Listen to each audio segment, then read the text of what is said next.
According to a Japanese report, Honda could be introducing a new motorbike model to replace the CB 1100. This image, which was supplied by Japanese automotive media source Young Machine, shows the much-discussed Hawk motorcycle.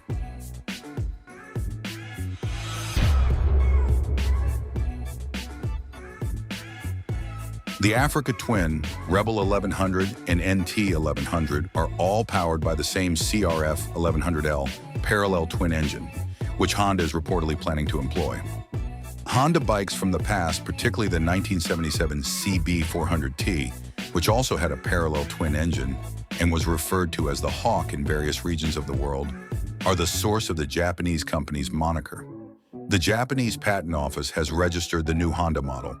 With an engine and frame taken from the current 1100 Rebel, it is a vintage motorbike. Originally released in 2007, the current four-cylinder CB 1010 has been available in Europe since 2011. It also made its way to Japan in its final edition, which has not been modified to meet Euro 5 emissions regulations. Rumor has it that the Africa Twin 1100 engine, a 1084 cubic centimeter unicam twin that has been utilized in the CMX 1100 Rebel and the current NT 1100 touring bike, may serve as the basis for this new model. With 102 horsepower, this bike would be more powerful than the four-cylinder CB 1100 and would also offer a DCT transmission, a heritage-style variant with an elevated exhaust in accordance with the scrambler arrangement is seen in patent photos.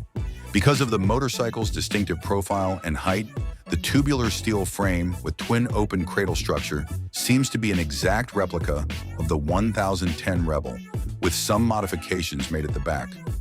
Although the exact date of the new Hawk's arrival is still unknown, a Japanese source indicates that it will be unveiled in two different venues, the Tokyo Motorcycle Show and Osaka.